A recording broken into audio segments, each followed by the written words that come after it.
everybody. I'm Dr. Cindy Howard, a chiropractic internist and nutritionist, and your host today of the Positively Altered podcast.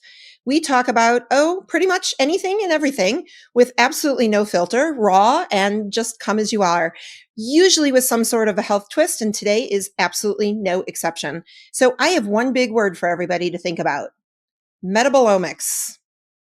Yeah, sounds like there's baloney in there, doesn't it? Or something really weird. I don't know what that word is. Okay, that's not true. I do, but it's a new one, and I bet a lot of our listeners out there have never heard about metabolomics. So don't go anywhere. Listen to our sponsors because they're super important to me, and then come right back. I'm going to introduce you to my next guest who's going to tell us what that word means. And by the way, it has nothing to do with baloney.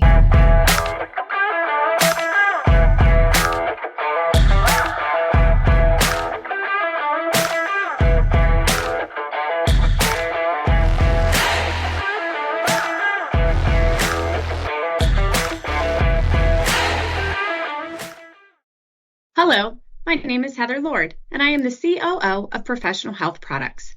Cutting corners is an all too common practice in the dietary supplement industry.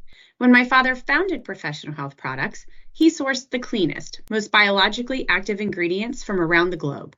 Today, that commitment remains, which is why the finest healthcare practitioners, like Dr. Cindy, have trusted us for more than 40 years. We oversee the entire process in our manufacturing facility, from sourcing and formulation to manufacturing and labeling. Today, we offer over 300 unique products that can be tailored to the nutritional and homeopathic needs of each individual. Most recently, we launched a proprietary genetic test, allowing our practitioners to get even more dialed in to their patients' health. To learn more about Professional Health Products, please talk to your practitioner or visit our website at phpltd.com. Today, your life is going to be altered. I'm Dr. Cindy. Welcome to Infinity. We have worked hard to create an electronic claims website that is simple and user-friendly. This is the public side. You can log into your personal web portal here. This is your dashboard. You can personalize it to your liking here. Our main focus has been to allow you to submit and edit claims as easy as possible. You will find our claims editor and claims processing is simple to use and straightforward. Our quick action bar is where you can find your most important information. Most of these icons will take you directly to the claims the number represents. You can easily view if you have any messages in your inbox of any unread alerts by looking for these blue numbers. To view the rest of our training videos to get the most of your Infinity experience, click this icon. We hope you find this web portal simple and easy to use. Thanks for letting us serve you.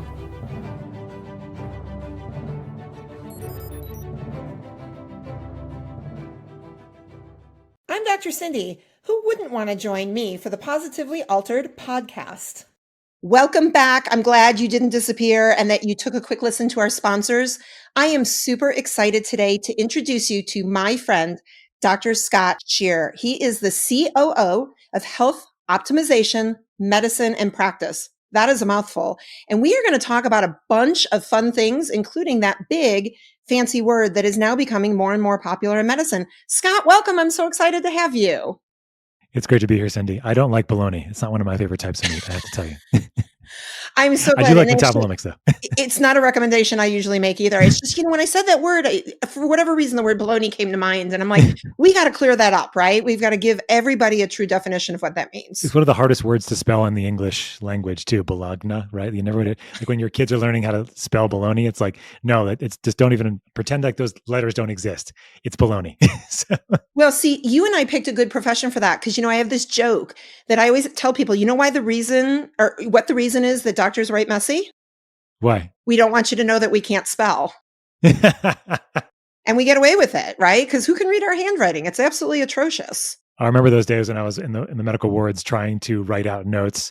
I got voted the worst handwriting of all of my residency class. That's awesome. It's quite a feat to be that with a whole bunch of other residents, right? So this is before we had computerized notes and computerized ordering, and so you had to go to everybody's charts and write script notes, and like there would be faxed to pharmacies, and I would get so much hell for it because my handwriting sucked so bad. Oh my God, I love it. I always say Yeah. you either come in first or last. Like to be in the middle and just stuck between things, just Why? it's not fun. Or second worst, right? Or no, first worst, right? Where that's like if you come in second place, right? So I love it. I hope they gave you a big giant plaque, like with something that you can't read to put on the wall in the office. yeah, I really wish I do have. I've probably someplace I have some experimental handwriting from my residency days, but thankfully that's behind us. Now we can use computers, and I don't make as many people mad with my handwriting anymore. So I absolutely love it. I know we're jumping in, but before we jump in, I have to tell you, and actually I really just want to say thank you. We met through a mutual friend at a conference,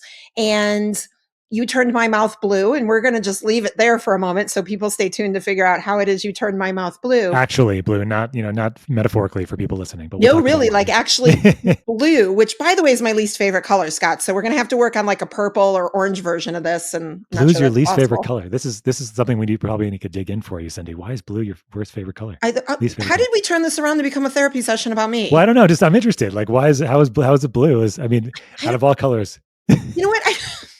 I don't resonate with blue. It's a very corporate color. I don't I don't know. I love red and I'm a little manic, and I love orange and that's a little weird. And I love green because it's health. And I don't know. I don't operate in sort of this corporate headspace. So I think, I don't know. It's just good to you got to hate something so that you love something, right? You got to have that dichotomy. True. That's true. Okay. I apologize for the side note. I was just interested in your blue. So enough about my bad choice of colors here. So I wanted to thank you because, 25 years in practice, 25 years ago when I first started out, I couldn't get a medical doctor to talk to me, let alone look at me, let alone like even acknowledge that I exist. And medicine has come so far to where we're now in an environment, I think, where we're crossing, right? We're crossing over into different areas, and we're communicating better, and we're taking better care of patients, because we're forgetting about the letters behind our name so much and realizing that it's important to dive into other aspects of health for the sake of the patient. So I just want to thank you. I think this is absolutely fabulous because, Scott's got MD behind his name, and, don't ever hold that against him. It's, it's good, Indeed. Right? It's good. Well, you know as well as I do, Cindy, for those that are listening, my father is a chiropractor. He's been a chiropractor for 45 years in New York, on Long Island in New York. And he just celebrated his 70th birthday. So he's been doing this for a while, and he's a machine, and he loves what he does. And there was no such thing that he was aware of when I was younger, something called a chiropractic internist. That was not even something that existed. And so it's super cool to see the group of chiropractors that you have really cultivated over the many years that you've been doing this, doing some fantastic work. And so, I feel it's a challenge because conventional medicine is such a significant box still, but there are like little holes in the box, and there are people like me and others that are allowing to be more integration, and a lot of more integrative docs that are MDs now. And unfortunately, a lot of them had to have their own experiences where the medical system has failed them. And I know the medical system was not very happy or good to you over the years either, Cindy. But you had the knowledge outside the box to be able to create something. And now doctors like me, with more of a history of getting shit on by the system, are now more open to what's out there, which is great. I love it. And, no, it's failed me, but it's also saved my life. So I'm very grateful for the integration of both, and can recognize that, no matter what we believe or what we walk through, sometimes we just have to look on different paths to find really the success stories. So I'm grateful for that, and our relationship, and how we're going to continue to change the world. So let's do that. Likewise. Well, it's good to be here. And like, that's what I try to do with my clinical practice, is really try to have an integrative mindset, right? I don't think that anything should be off the table. I don't think that conventional medicine should be off the table. I think it'd be very helpful in certain cases, but most of the time, if there is time, then there's more that we can do outside of the conventional system to see significant benefit with our patients over the long term, not just the short-term benefit of maybe an acute cure situation or acute medication that may not be necessary in a lot of cases. So now that we've teased anybody with our baloney word that doesn't mean baloney or bologna, what is see, now I can't even say it. What is oh my gosh. See, the baloney's got me all screwed up.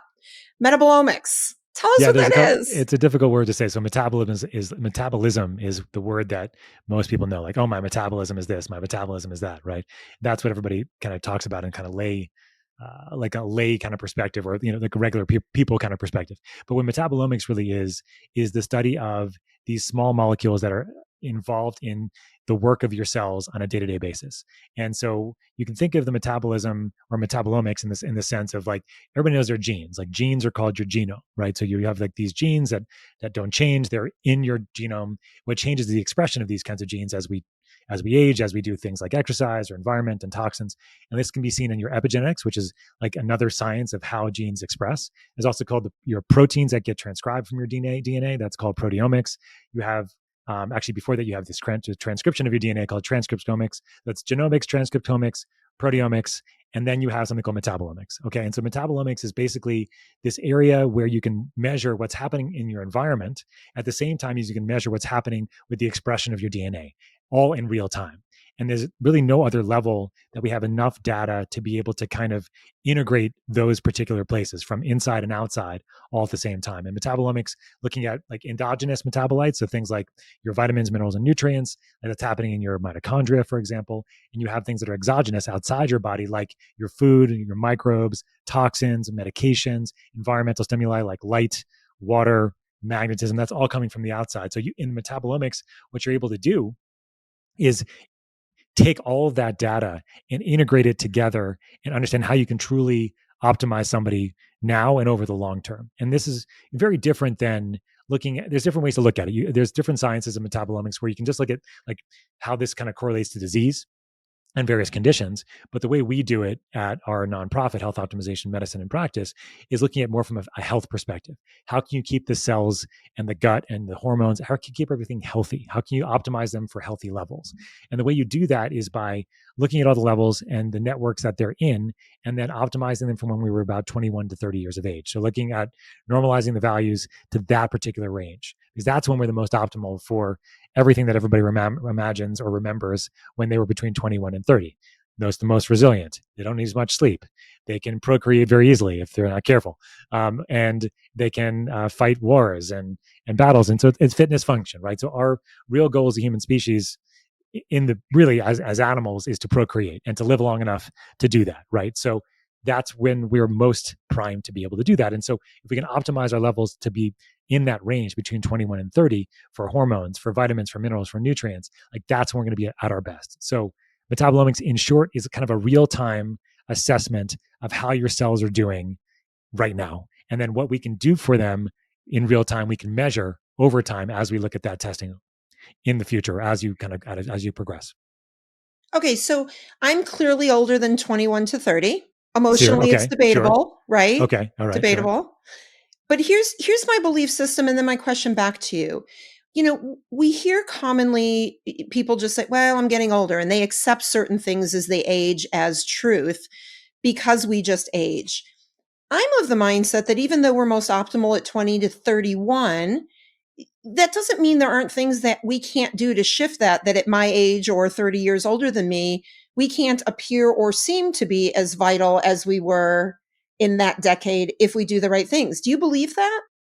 Oh, 100%. Yeah. I mean, so it's a physical and a mental thing, right? We always, what they say, like what youth is wasted on the young. That's like the common thing that people say, because when you're older, you're wiser, you have more perspective, you have a better patience. Typically, you're kind of a nicer human typically when you're older as well. You can be kind of an asshole when you're younger because you just don't have like a perspective, right? This is just, you're very egotistical, like it's all about you. And then you get older, like, no, you have kids, and then you see other people die, and then you go see traveling places, and then all of a sudden you have a different perspective. So the psychosocial emotional aspect of things grows as we get older. But our physical avatars are these meat suits that we have, that we carry around with us. These are the things that deteriorate if we're not careful, right? And so the things we can do, absolutely, we can do very simple things on a daily basis to help. But looking under the hood, that is the best way to truly reverse a lot of those physiologic markers that will inevitably change with us as we get older. And, of course, they're always going to change, even if we try, but we can still balance, we can still reverse a lot of these things and then improve our health span. Because in the end, if you're going to ask a genie for eternal life, you better also ask for eternal youth at the same time. Otherwise, you're going to be screwed, right? So when you're looking at health, you have to think about health span primarily first. And it's not like the YOLO culture of like you only live once. That's not what I mean. It's more like you want to live for as healthy as you can for as long as you can, and then you want to die as quickly and as painlessly as possible, right? So that's the goal here, right? And that's what metabolomics can help you do, and that's what the whole framework of health optimization medicine and practice was developed to help people do. Because I mean, there's so many things out there that are focused on disease and illness, and that's okay. Like we need to have conventional medicine, we need to have acute care, we need to have functional medicine. That's all really important. But who's working on that, the basic foundational level? And that's really where we saw an opening. And that's what the foundational framework of health optimization medicine is all about. You know what? I love that. I say, I'm going to be 112 just for the record. So I'm not quite Tomorrow? midlife yet. Your Yep. birthday? Yep. Okay, well, congratulations. Thank you. You're 112 is great. my date, and I'm just going to lay down, go to sleep, and not wake up because I think that's Okay. how it's supposed to happen. Okay. And I always tell everybody my goal is at least to get you past that 100 mark because, I think who's the guy, bald head, the Smuckers guy, where you get to be on the commercial. Yeah, the commercial. Yeah, I know what you're talking about. I'm forgetting his name right now, but you get to put. Actually, both my aunt and my great grandmother were on that. We have her face on a big Smuckers jar. She got to be on TV for being over 100, and I think that's a goal everybody should have on their list. Right, but also to be vital at that time, right? Not to be in a wheelchair so I think what's happening now, as you know, Cindy, is that longevity, people are living longer overall, although that's been a little bit less the case over the last several years after the pandemic, but in general, living longer, but their time with disability and comorbidities is just gigantically increasing, right? We have kids now, in their teens or even younger sometimes, but certainly 20s and 30s. Like we used to think that this is when everybody was going to be the most healthy. Like I was discussing, this is when we're optimizing people's ranges too. But now people are getting really sick in their 20s and early 30s and having significant morbidity and a decline in their health as a result of that for long periods of time. So what we're hoping to do, obviously, is trying to reverse some of those trends. And a lot of that has to do with very basic things, of course, but looking at laboratory data can be very, very helpful for people because it gives them something to kind of benchmark as they're kind of going through their process of healing. Okay, so I'm the person out there that knows nothing about any of this, right? I've just been plowing through life, avoiding doctors, eating Oreo cookies, having my alcoholic drink on a Friday night, and now I want to get started. So where do you recommend that we start based on your organization and that, as you say, looking under the hood? What do we want to look for first? It's so individual, right? Because it really depends on where people are in their process. Some people are like, I'm not going to change anything, but I want to feel better, right? And then, you're here, you're going to spend money to talk to me, and you're going to work with me as a practitioner to do this. Where can I kind of find that angle? And oftentimes it's a very simple one. Typically, it's trying to find one of those, cornerstone habits, as we call them, things that can kind of be like one habit that can spur on a lot of different things, so that they realize that there's so much more that they can do to feel better. Exercise is a big one of those, right? So if somebody starts exercising, all of a sudden everything else gets a little bit easier. They don't want to eat as poorly. They don't want to drink as much. They don't want to wake up hungover as much, depending on the person, depending on their liver. If they're Irish or something, it might be different. I've had a lot of friends like that. Cindy might be like that. I don't know. But back in the day, like I was always bad. I always had terrible hangovers, always. But I had friends that always, that had fantastic mornings after drinking, and I kind of felt jealous of them. But now I'm like, it's not a good thing to have no hangover because it keeps you drinking. But anyway, so like if it's like, ideally it's a behavior and lifestyle thing that you can do for people to start changing things. But like the simple things are the most important. How much are you sleeping? What is your stress? How are you breathing? How are you eating? How are you moving? Like the basic stuff. But again, some people are like, no, just tell me what to take. Like, I don't want to do any of that right now. Like, and so the easiest thing to do with those kinds of people I found is actually just have them start intermittent fasting. Have them just eat for less of the day. So instead of eating for 17 hours a day, have them eat for 8 or a 10-hour window. And they say, eat what you typically eat. Not going to change you for now. Just have a smaller window of when you're actually eating. And when that happens, they just typically can't eat as much calorie intake at that time. And so they start losing weight and they start feeling better. Like, I can continue to do this. So what else can I do to help, me lose another 20 pounds or whatever it might be? So, and then maybe come with like small tweaks in their diet. Instead of the Oreos, maybe we can do like, I don't know, what's a good alternative for an Oreo? Something that's not an Oreo, anything, I guess it would be a good alternative. Right. But you get what I mean. So like some small little changes. But I love laboratory data because I'm like, look, your cells are just dying here. Like they can't get enough energy. You're toxic. Look at these levels. Look at that. Like if you keep doing this, you're not going to be able to do the things that you want in the next 5 to 10 years. Right. So like you can have those conversations too. It really depends on the person. I know you probably can relate here. Oh, for sure. And just for the record, I am one of those people that you didn't like because I metabolize alcohol so quick that I get drunk off of 3 sips and I sober up really quickly and there's no hangover.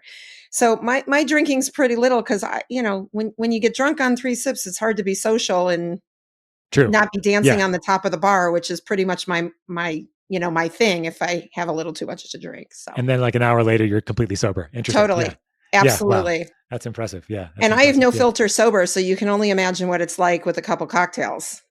Does it get the opposite for you? Like, do you become actually like less social? No, I think it gets worse. Okay. Like Some way people have worse. that kind of, yeah, no, I got it. Yeah. Yeah. For me, look, I think that metabolomics is a fantastic science.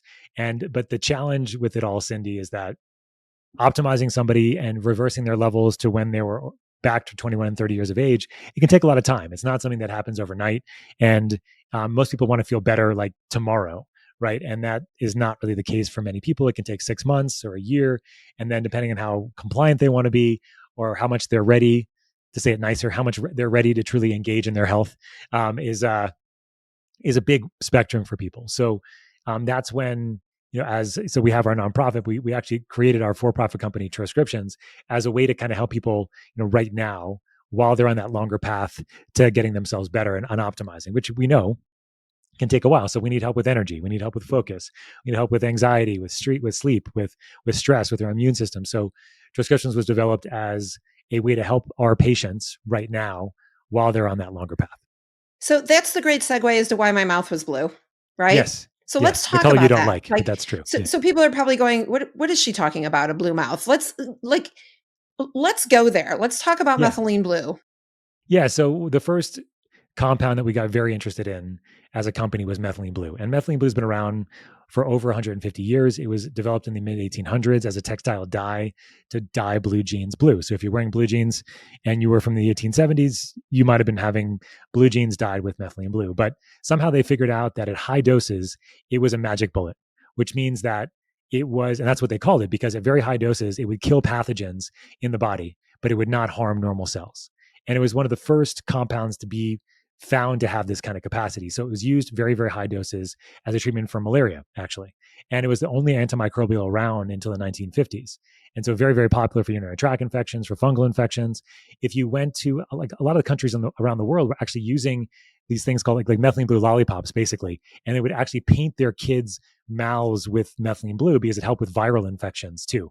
And it still does. And it just became out of favor because antimicrobials that do not turn your mouth blue or do not turn your urine blue, which is what also methylene blue will do because it concentrates in your urine. Methylene blue does those things and antimicrobials don't. They just nuclear bomb your GI system, but that's cool, right? So no, it's not cool. It's uncool. But over the last 50 or 60 years now, we know that methylene blue has a lot of different indications. It also has a mood lifting effect as well. It works something called like a monoamine oxidase inhibitor, which basically means it increases neurotransmitters, norepinephrine, dopamine, and serotonin. So it makes you feel better. The first antipsychotic actually was derived from methylene blue. And so that's an interesting story. But then in addition, what we used it for and what we use it for now is that it's a fantastic mitochondrial optimizer. And so our mitochondria are where we make energy in our cells. We have our most mitochondria. Do you know what cells have our most mitochondria per cell, Cindy? Trick question? Not really. So if you're male or female, males, sperm, females, ovaries have the most mitochondria per cell. After that, it's your heart, your liver, and your brain. So if you have mitochondrial dysfunction, you likely have a problem in one of those locations. So brain fog, concentration issues, chronic fatigue, muscle. So if you exercise-induced fatigue, that's because you have a lot of mitochondria in your muscle. If you can't get pregnant, this is likely because you have a mitochondrial issue. I mean, there's a lot of reasons why you might have a mitochondrial issue, right? But in general, if you have mitochondrial dysfunction, it's going to be very hard to get pregnant as well. And so common reasons people have mitochondrial dysfunction, insulin resistance is number one, actually. So people that have high blood sugars, toxin exposures, medications, and many other things as well. But those are some of the main categories. So what methylene blue can do is actually can compensate for almost any challenge that the mitochondria is having and increase energy production no matter what might be happening to the mitochondria to cause it to not make energy well. At the same time, it works as an antioxidant. So not only does it help you work with energy production, but also works as an antioxidant. So kind of mopping up free radicals and oxidative stress and things like that are happening on the cellular level. So there's very few compounds that do both. So is this the type of compound that we have to stay on indefinitely in order to get the benefits from, or is it a short-term use? We get our punch and our wow and we can move on. So this is the deal, right? It depends on how you're using it. In the sense, like for most people, the hope would be that you can compensate for their mitochondrial dysfunction using methylene blue. And then over the long term, with vitamins, minerals, behavioral stuff, lifestyle, diet, like you're changing the ecosystem in the mitochondria in a way that you do not require the methylene blue to continue to compensate for mitochondria that aren't working very well. And I do see that over time. If you're working with people long term, you can see these benefits of starting methylene blue early and then seeing how they're overall feeling better much faster. It kind of gives you like a cornerstone habit for your mitochondria, like, oh crap, I feel good all of a sudden. This is amazing. Now we have to do the work of actually supporting it, right? There's some evidence that methylene blue can help remodel the mitochondria a little bit and improve some of the complexes that are in the mitochondria that are helping with energy production. But I think the bigger piece of it is that for like long-term, for chronic complex medical illness, if you're working on the mitochondria itself using a comprehensive framework, health optimization medicine or another one, then you're going to see the benefits of being able to be on methylene blue short-term and then long-term be able to wean them off of the methylene blue. But in other cases, like if it's endurance, if it's protecting yourself from jet lag when you're on an airplane, like those are, short-term uses of methylene blue where you don't have to use them very often. It just, use it kind of as needed. I love this. So let's backtrack a little bit, because when you talk about ovaries and sperm, it gets my radar up, because I love to talk about sexual health topics. What happens then? Like, here's what I'm thinking, and the question I want to ask you is, okay, so now we have a male who is beyond the fertility stage. He doesn't want to procreate at this point and chooses to have a vasectomy. What happens on a mitochondrial cellular level for men that do that? What's the effect, and how will methylene blue alter that in a good way? So this is a very intricate question you ask in the sense of how this is all going to work. But I mean, certainly men that have vasectomies still produce sperm, right? The sperm just gets resorbed over time. And as a result of that, it's just kind of a process of, I think it's a slower process. I'm not exactly sure if it's more prolonged, if you have sperm around longer, or exactly how it works. But in general, I don't know that methylene blue would have a huge effect on the sperm production in this case, right? Because the sperm just got anywhere to go. It's gonna stay there. Then it's gonna resorb itself. It's gonna make more of that kind of process. But I would say that from a cognitive perspective, especially as we get older, our brains, our big brains up here, us men, just to give you more sexual references, as I know you like, that's going to improve over time using methylene blue. And actually, they've studied it in mild cognitive impairment. They're studying it in Alzheimer's disease as well at these lower doses and seeing significant benefit overall. So just like Viagra, right? You take your methylene blue with your Viagra, right? Because we know that these Viagra and Cialis and others are actually now being shown to decrease your risk of dementia if you take them, because they're enhancing blood flow to the brain. And the cool thing about methylene blue is that, again, it can improve energy production in the mitochondria. But additional thing that it can do, and this is correlated to how it helps in jet lag actually, is that it can act just like oxygen in your cells. So if you don't have enough oxygen around, you don't typically have the capacity to make energy. And this is what can cause severe injuries in people that have like a stroke or a heart attack or something like that. But even in Alzheimer's patients, like, and other people as they get older, like their brains start shrinking because the blood vessels start dying in the actual brain itself, and causing it harder to get blood flow to the area. So what methylene blue can do is it actually can act just like oxygen and be that final electron acceptor and continue to help those cells make energy, even if there's not as much oxygen around. So it's actually very impactful in that capacity. If you're on an airplane, for example, and if you're coming to visit me in Colorado, or even if you're on the airplane, you're actually pressurized to 8,000 feet. And that's about 14% oxygen or so in the air compared to 21% oxygen in the air that's at sea level. And so you have methylene blue around, it's going to help you make more energy up there, even if you don't have as much oxygen around. And then you come to Colorado, you come visit me, I give everybody methylene blue for the same reason. So before I go lay in my hyperbaric oxygen chamber, I want to use this. I do use it in that capacity because, and I do it for this reason. When it comes down to helping people make energy effectively, like that's one of the most important things that we can do as, I think, clinicians, because if we can't make energy effectively, our patients will feel like shit. And Again, this is not only from a brain perspective, from a cardiac perspective, from a detox perspective, from a being able to have baby perspective, right? So when I think about hyperbaric therapy, it's revving up the process of helping you make more energy. But can you do that effectively? Are you able to do that efficiently? Are you toxic? So that's what metabolomics is really good for, because you can actually measure a lot of what's going on under the hood in your cells, in your mitochondria, to know what's happening. And then I add on a lot of methylene blue here to help support mitochondrial function as we're revving up the system by giving it more oxygen. So Awesome. It's a fantastic combination. So would I actually be able to potentiate the effects of things like, let's say, a beetroot, an arginine, a CoQ10, a glutathione by coupling it with the methylene blue? So what I often do is when I know I'm giving methylene blue, I'm also giving all of the cofactors like you just mentioned for energy metabolism, because you want to be able to support that cell to be able to make more energy while you're allowing it the process or the possibility to do so. Yeah. So oftentimes on your B complex and on your base supplements to make sure you're making energy effectively. I love it. And So from a detoxing, marketing yeah. standpoint, is this the healthy little blue pill? Yes, exactly. You got it. Yeah. It's the healthy little blue troche in our case, right? But so when you said your mouth was blue, so we have this particular type of dosage form called a troche, which is a dissolvable lozenge. It's a square. I might have one somewhere around here. I have a different product, but it's a square. And it's it's scored. So it's very easy for you to break up with with a knife, with your hands. I do them with my hands. It looks like this over here. So we can kind of see. And this is one of the orange ones. This is our trocom, but the buccal troche is great because it's scored, as you saw those little lines, and it's titratable, so you can take a quarter, a half, or a full. The nice thing about a buccal troche overall is that being up here between your upper cheek and gums means it works faster, and the ingredients are going to be more bioavailable, which means that they're going to get in the system at higher levels compared to swallowing them. But the cool thing about methylene blue is that it's highly bioavailable no matter how you take it. So you can put in your mouth here, or you can swallow it. If you put in your mouth here, it's going to work faster. Your mouth is going to be blue. Not your favorite color, Cindy, I know. But you can also just swallow it. That's okay too. And the nice thing about swallowing it is that, again, your mouth won't be blue. The effect will take a little bit longer to feel. But typically what people feel when they take methylene blue is like they feel a rise. They feel a little bit like of a mood boost. They feel a little more energy.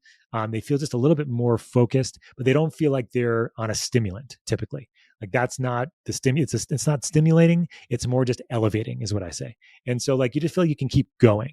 You don't have like the sort of Adderall kind of feel to it. Like we have another product for that, as you know, but we have the pure methylene blue.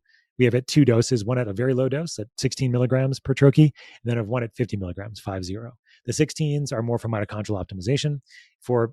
We've had a lot of great experiences with people with chronic complex medical types of things, your long COVID, fibromyalgia, chronic fatigue, chronic viral infection, mold exposure that's mostly been treated, but still has some significant mitochondrial dysfunction. And you have even people on the other side of things, like endurance athletes, or use methylene blue because it helps with endurance. I have a friend of mine who's actually been testing this for me recently. He does a lot of like hypoxic training, and he notices that when he uses methylene blue, he hypoxic trains, and then he goes to do his training outside of hypoxia. He has significant improvements in his capacity overall as well. So a huge spectrum of people can benefit from the 16 milligrams.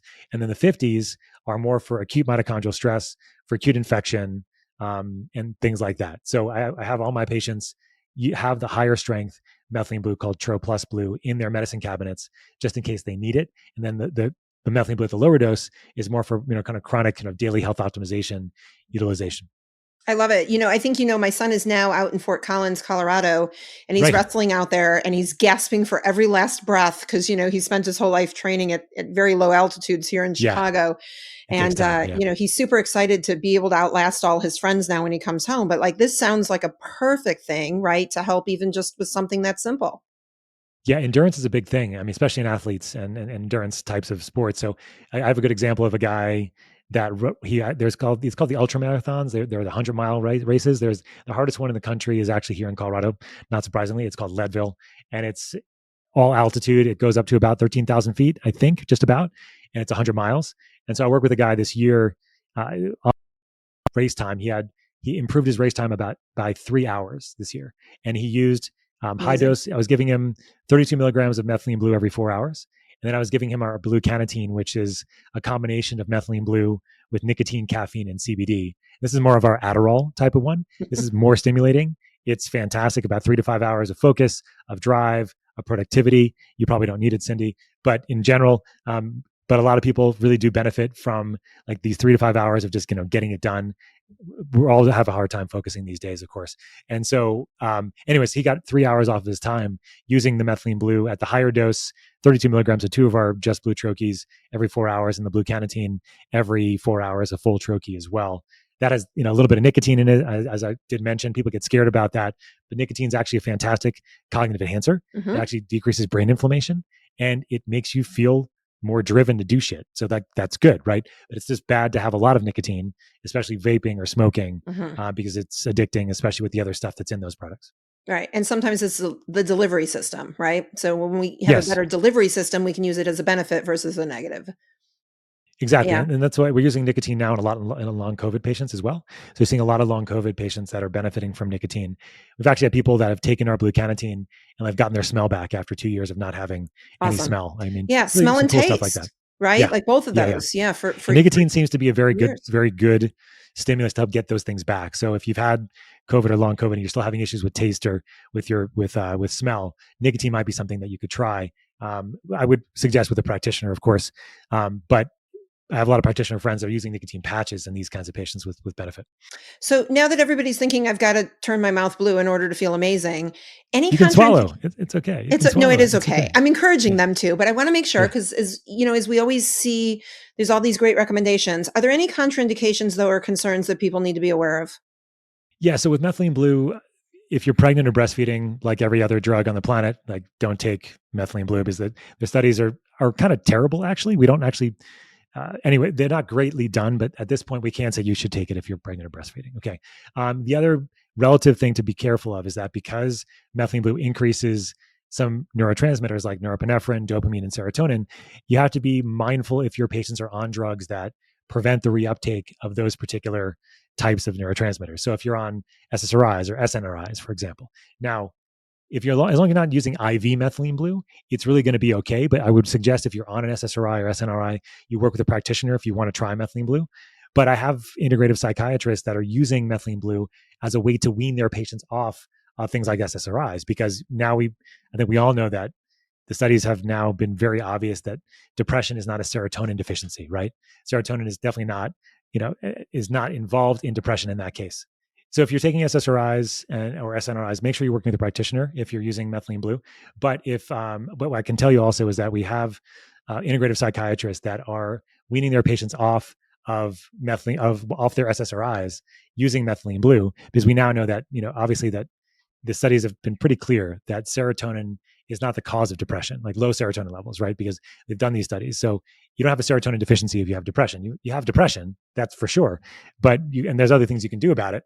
But serotonin is not like the only thing you can do. And there's other ways to kind of approach it. I love it. So let's go through, how many products do you have now currently? So I think we have 7 right now. And so we have 3 that are based on Methylene Blue that we've kind of alluded to. We have Blue Canatine, which is our combination for focus. We have our lower dose Just Blue, which is our 16 milligrams of Methylene Blue. We have our higher dosed, it's called Tro Plus Blue, and that's our 50 milligram strength. That one's only for practitioners. So as a practitioner, you can get it for your office, you can drop ship it to your patients, but you can't, as a consumer, get it directly, because we want practitioners to be able to help navigate with the higher doses. Then we have things that are based on the GABAergic system. So we have 2 products that are based on optimizing how our GABA system works in our brain. And GABA is the neurotransmitter in our brain that helps us relax, calm down. Most of us are used to being on all the time or want to be on all the time, but very few of us know how to shut off very easily. And I know the way you do this, Cindy, is you try to go away for periods of time where nobody can contact you, which I think is great. But you're still very helpful even on vacation. So thank you for that. But at the same time, most of us have a hard time shutting off, and the GABA system is really important for us to be able to do that. And many of us are now deficient in that system because we deplete it very quickly because of stress, because of various aspects of our lifestyle that make it very difficult to replete GABA, like we're magnesium deficient or B6 deficient, or we're toxic exposed. We have a lot of gut inflammation. These all mess up our GABA system. And so we have 2 called Trocom and Troz. Trocom is a combination of something called kava, which helps relax the nervous system, CBD and CBG, which are also actually working on the GABA system, but working on the endocannabinoid system at the same time, which is our body's internal cannabis system. We have one of those, everybody, that helps relax us and calm us down. It's called the endocannabinoid system. And then we have something in there called nicotinol GABA. The problem with GABA supplements, and I think you know this, Cindy, because you've heard me talk on this more times than you probably wanted to already, is that the problem with GABA is that it's too big of a molecule to get into the brain, to get across the blood-brain barrier. So if GABA supplements work for you, this often means that you have a brain barrier that's not working and not doing what it's supposed to do. I tell my patients they have leaky brains. They don't like that, but that's what it is. And all that usually correlates to is that you have a leaky gut at the same time that need to be addressed. And so nicotinol GABA, which is Introcom, gets across that barrier, even if it's working well, gets vitamin B3, which is and GABA. So nicotinol GABA is actually vitamin B3 and a GABA kind of stuck together, and then it gets across the barrier. It breaks up into B3 and to GABA. So you have GABA, you have B3, which is mildly activating. So you take Trocom, you feel relaxed, but you don't feel tired, which is kind of nice. And then we have Troz, which is an 8-ingredient comprehensive formula that's working on the GABA system too. My favorite ingredient in that one is something called agarin, which is from the psychedelic mushroom, the Amanita muscaria mushroom, which is what's known very widely from Santa Claus mythology, from reindeers and psychedelic trips of Santa in Northern Europe, along with Alice in Wonderland. And it's this beautiful mushroom that has these red caps and white dots. But this non-psychedelic compound works on the GABA site of the GABA receptor, and it's about 6.5 hours of maintenance of GABA levels to help people sleep. Absolutely love this.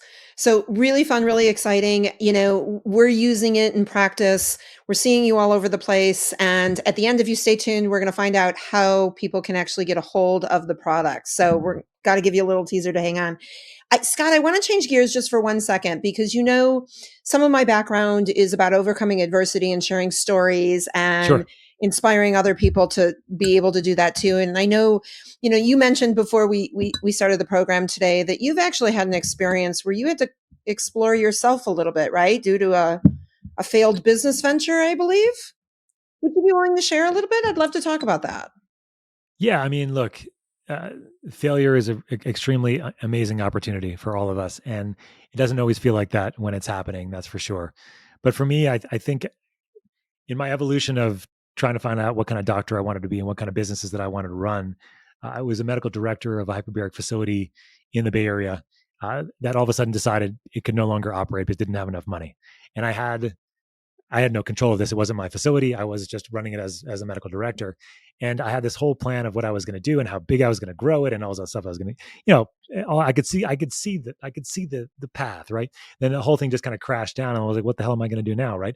And it was actually a fantastic opportunity for me because I realized for the first time that I could only go so far. I got almost as far as I could intellectually, as far as like I could only push things more from like a cognitive perspective, so much more that there had to be like a different level where I was able to kind of access parts of who I was as a person that was very different than just trying to be like a hard charging, doctor and try to be a businessman. I knew nothing about business. That was the other thing I had to learn, which I'm still learning. But anyway, so that was the first time I did like a 3-day fast, for example. Like I was like, well, what am I going to do? Somehow my kids were gone for like a day, which is shocking when you have 4 children. But I was like, and so I decided I would do like my first 3-day fast. Like I would go to my first like personal development conference.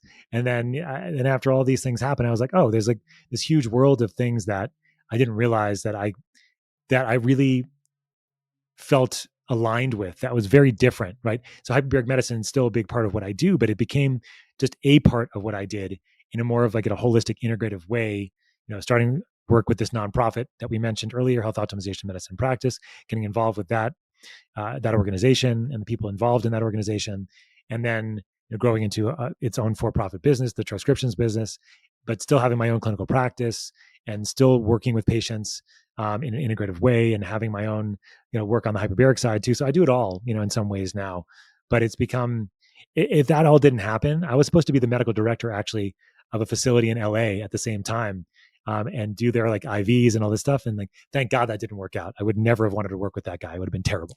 So like, so thank God that didn't work out and that failed. Right. So, anyways, I'm always happy for failure. And it's not easy in the beginning, but usually it opens up about a million opportunities, and then you got to figure out how to rein it in at some point. And that's certainly what happened to me after things kind of went south. We're exactly where we're supposed to be, aren't we? Where else could we be? That's what Right. I always say. Like, I think there's a good, I've also learned a lot about, Tibetan philosophy and Buddhist philosophy over the years. I don't think I would classify myself. I'm Jewish, but like there's people that call themselves like Jubus, Jewish Buddhists. I think that's great. I love that. I love that term, but I wouldn't say that I'm there, but I do like a lot of Buddhist philosophy. And one thing they always say is like, there's like, so it's like the idea that like you are if you really can't regret anything, right? Because there's really no capacity to do that because you are exactly where you are now, and there's really nothing you can do about it. There's nothing you can do, right? Like no matter how much time you spend thinking about all the things you did wrong or you didn't wrong, it doesn't matter because it's all gone. Like it's all gone. So like what's the use, right? So live in the moment, like and try to. As I always tell my kids, you can begin again at any moment, right? And that's the idea here. So, that's what I think about this all the time. What am I going to do? This is where I am. This is what I'm going to do. Yeah, I might be a little Jubu myself without even realizing it. That's actually pretty cool. That might have to be the next t-shirt, Julie, my producer who's listening in the background. We need a Jubu, Dr. Cindy, Dr. Scott t-shirt. I love it. Yeah. Yeah. When I first heard that term, it's kind of interesting, right? Like a lot of the first people that went over to India and to, the Southeast Asia to learn Tibetan philosophy in China as well, in Tibet, like they were Jewish actually. So like a lot of these guys and gals came back and like, that's what they were calling themselves. They were the Jubus. So I've learned a lot from those people over the years. And it's a big part of what I do. I love that. Well, if you start a new tribe, I want to be an honourary member. Okay. Of course. I'm in. Of course. And likewise, come on. Okay. For sure. We'll figure out how to make this a movement. Well, we need to make sure that we know the government can't take our money. So let's make sure we have enough nonprofits, right? Well, the big secret is, a bunch of Jews have some of that money. So, I think we're good. We're okay. I'm not complaining. Yeah, me neither. I'm doing all right myself. So, as much as I love the living in the moment, what is next though? What are you jazzed about? What's on the horizon for you? Well, I mean, I think there's so many things that I'm excited about overall. I mean, but on a day-to-day perspective, my goal is just to try to enjoy the days that I have and not try to be too far in the future with what we think or may happen because nobody really knows. And like living in the future makes you anxious. Living in the past makes you depressed. I think that's what they say, right? So I tell I have one daughter that kind of does this all the time. Like, Dad, what are we doing tomorrow? What are we doing the next day? I'm like, no. So, but in the future, I'm really excited about growing the transcriptions business. I think we're very much going into products that are going to be very directed towards practitioners only. So won't be available to the general consumer, but you'll be able to get them through your practitioner. So we'll have something specifically for sleep, something specifically for the immune system that's going to be just for practitioners, something for pain. Because I love the capacity in my own clinical practice to be able to utilize these things and see the benefit very quickly in the people that I'm working with overall. So very excited for that. The nonprofit's growing, is training more practitioners. I don't think too far in the future, to be honest. It's more just like it's the hustle, but like enjoying it, right, as best we can. So, and I knew it was a lousy answer after we just became Jubus together, but I know it's like hard to say. Anyway, it was like, I didn't listen to that whole plan. Conversation, and then this is my 10-year plan, Cindy. No, I've never had one. Right? Okay. Well, this is my 5-year plan. It's never going to stay the same anyway, right? Even people who have it, there's always a shift or a change. That's the thing. Like I getting into business has been so funny. Like people like put in these cap tables and all these these projections. Like, what is this bullshit? You have no idea. Like this is ridiculous. And people believe this stuff. Like it's just amazing. Anyway. Listen, we're all walking through life guessing sometimes, right? Yeah, I'm just a doctor. We're just doctors. I don't know what else is going on. Me too. And just, for the record, we'll make sure that for the products that come out that are physician only, that people have access through this program to be able to reach out through me and get the products. So I assure you, we will figure out how to get them in your hands. You know what? We are going to take a quick break. We've had a great conversation, but it is time to thank some of our sponsors. So let's do that real quick, but come back. Cause as you know, and Scott is not prepared for this cause we don't tell our guests what we're going to do at the very end, but I've got a couple rapid fire questions for you. I'd love to see your answers. So stay tuned. Give us just a minute or two. This is your weekly dose of Dr. Cindy, the Positively Altered podcast.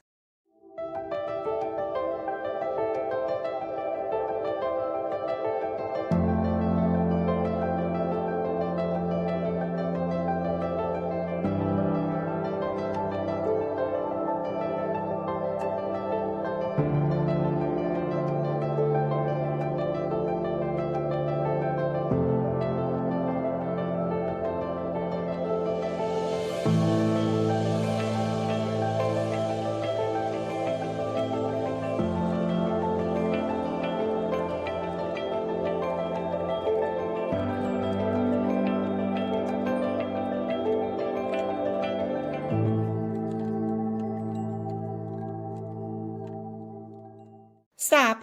Hit that follow button now and spread the love with Positively Altered. And we're back. As much as I love all the information, this is some of my favorite stuff that I get to do with my guests because I'm going to ask them questions they had no idea I was going to ask. And we see where it goes. Sometimes it's fun. Sometimes it's quirky. Sometimes it makes absolutely zero sense. We're going to do it anyway. You ready, Scott? I'm in. All right. First question, pretty simple. If you could change snow from being white to any color on the planet, oh, I'm going to take a deep breath because I know what you're going to say. What color is it going to be? Oh, come on. Blue all the way. Okay. So I'm going to change the question. If you can't make it methylene blue, what color would you make it? I would make it orange. Oh, I love that. It's my favorite color. We're going to take orange. I knew I'd get you there. Okay. Yeah. Good. And I knew what your answer was going to be. So I should have found a different question. All right. You are going to go to the Olympics. You are going to excel at any sport that you could possibly excel at. What sport are you going to pick? Oh, that's a good question. Oh man. I would say I'd be awesome to be like an amazing gymnast. Like if I had it would be awesome to be that strong and see what they do. And what apparatus are you winning the gold in? Or are you going to be the all-around guy that wins it and everything? I'll be the all-around guy. Come on. I can't specialize in just one thing. That's not my style. All right. So you're going to excel at all. All right. Perfect. Do you think that as a floor routine, men should have music then assigned? Because like the women get this great, right? This great they audio. Should. Yeah. I know what's up with that, right? I don't understand. Yeah. I don't know. I think it's an abomination. Yeah. I think men have some good moves. We should definitely put music to the floor routine for men in the Olympics. Indeed. I 100% agree. Yeah. I have this whole list, Scott, of how I'm going to change the world in 4 hours. I'm going to add that to my list because that's a new one for me. That's a simple one. That's like that's low hanging fruit, right? I like that. Yeah. Absolutely. Yeah. All right, good. We've got that down. You'll be the first gold medalist on the floor with audio. I have some music that I'm already thinking about. Oh, what? Okay. What is it going to be? Oh, I don't want to tell you.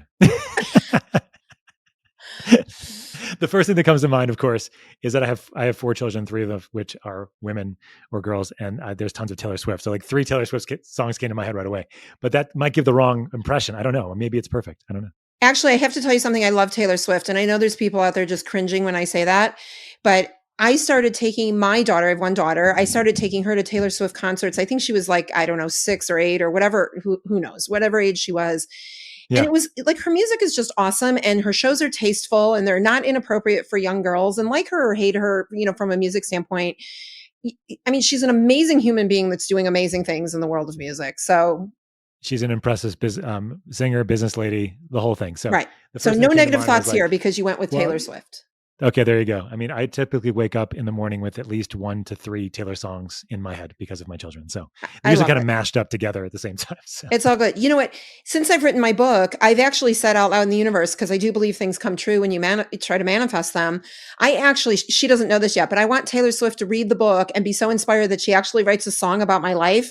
And then I get to stand on stage with her and read like a couple lines from the book. And then she breaks out into music. Oh, well, like one of her songs comes to mind, like when she's like breaking up with somebody that doesn't want to break up with her. I know exactly what you're talking about. Yeah. So one day somebody's going to like say, you've got to listen to this podcast because Dr. Cindy has a plan for you, and she's going to buy in and call me. And it's, so Taylor, call me, and we're going to make this like a big hit and do the Grammys and the whole 9 yards. I'd love to be there when it happens. You know what? I'll make you a deal. When this happens, I will have a blue mouth. I will walk on stage with my methylene blue. Right, upright in the gum line, but you don't have to wear blue though. You'll be there with me. I won't wait. You don't have to wear any blue. I promise. Okay. But the blue mouth would be appreciated. Well, I might just do it because it's quirky and fun. Okay. All right. If you could be a professional dancer, a professional singer, or a professional, where's my last one? Actor. What would you pick? Dancer, singer, actor? It would be a singer. I was in the back when I was in medical school, and before that in in college, I was in a band. I played music a lot, and I was the by default lead singer because I wrote a lot of the music and I played guitar. So what genre would you pick? It was more like acoustic rock with like a jam kind of feel to it, I would say. Nice. So I mostly play acoustic guitar. I don't play as much as I used to, but love it. Okay. That's what I would do. You know the question where they say if there was a person dead or alive you'd want to take to lunch and have a conversation with? I could care less about the person. I want to know what you're going to order for the meal that you're going to eat at the time you go. What meal am I going to eat? Man, like this is like what kind of restaurant am I at? Like, is it breakfast? Is it lunch? Is it dinner? Doesn't matter. Your choice. What would you pick? So, what would you pick? my favorite, I think my favorite meal, like in the world from an American perspective, is a beautiful hamburger. Um, but I have this place near me in Boulder. They have gluten-free buns, they have grass-fed beef, and they have everything's organic, and they fry their French fries in tallow. So it's like one of my favorite meals of like I'm just like I love that meal because it's like it reminds me of being a kid and having a burger with French fries, which is like my favorite meals of all time. But it's like a healthy version of it, but it still tastes really, really good. So that's what comes to mind. I love that. Can we give a shout out to the place? Yeah, it's called Wild Pastures, and it's a place in Boulder, in Colorado. They actually have their own meat delivery program too, so you can go online and get Wild Pastures meat. They have grass-fed beef and grass-fed lamb, and I think some pork as well. So Okay, excellent. So yeah. next time I'm out that way, we're going to check it out for sure. You have to. Yeah, I mean, it's not that close to Fort Collins, but it's a nice place. That's all right. Well, my youngest is looking at the University of Colorado at Boulder, so I may be down. You might be hanging with me. Okay, I may cool. be All moving right. to Colorado because I need residency, man. I mean, these schools are going to kill me. It's true. It's true. Well, come on by. It's What'd you say? Come on over. It's great. I just might. Be careful. Yeah. All right. Yeah. Last question. Super important. What was your favorite thing about doing the podcast today? I just love hanging out with you, Cindy, because it's easy to have a conversation with people that are smart, that are funny, that know their shit, and are not afraid to wield that shit, but also wield it in a fun way at the same time. So, and I have a very similar frame as how I think about things. So, I'm really happy we met a couple of years ago and that we've gotten to do this. And you've been so supportive of the work that we're doing personally, myself, and also with my companies. And so I'm appreciative of being with you. And I back at you. How does everybody find you, Scott? Where do we follow you? Where do we get product? I think you're going to give away some ebooks on Methylene Blue and GABA potentially. Tell us about that. Sure. Yeah. Sure. So we have some books for sure that if you come to the podcast, we'll have those links down below. You can get and sign up for our ebooks easily. There's one on Methylene Blue, the down in the details and diving deep there for everybody. And then there's also one on GABA deficiency, what GABA is and how we can increase GABA in our life, turn on our off switch, as we say. So if you're looking for us on the socials and things like that, so Troscriptions is at Troscriptions. It's the word Troscription, TRO, scriptions, like prescriptions with a TRO in front of it, at Troscriptions. And there's also Troscriptions.com. You can find us, you find me personally at my own handle at Dr. Scott Scheer, at DrScottSherr. I think those are the major places. And our nonprofit is at Health Optimization Medicine in Practice. So that website is called homehope.org. And I think on Instagram, it's like at homehope.org or something like that, or something close. So I love that you're not quite sure. I do the same thing with my stuff, right? I'm like, one day we were filming a video. I couldn't even remember the name of my own book. And I came up with the title. So, it's, Yes, I understand. Yeah. Cognitive impairment. We need the Methylene Blue. And there you have it. We got you. I love it. So everybody, thanks for joining us today. My favorite thing about the podcast was just spending time with you as well. I love that we're building this friendship and this relationship. We're going to see where it goes as we continue to change the world. If you want to learn more about me, you can check me out at drcindyspeaks.com. Find the book, Positively Altered, Finding Happiness at the Bottom of a Chemo Back. Back. There's the chiropractic reference. See, I just said I don't even know the name of my own book and I screwed it up. Finding Happiness at the Bottom of a Chemo Bag, not back. We're not going back, forward only. Amazon or other places books are sold. And check out all the links for everybody that's important to me related to this podcast. And again, how to find Dr. Scott. It's been an absolute pleasure. I hope everybody today was positively altered.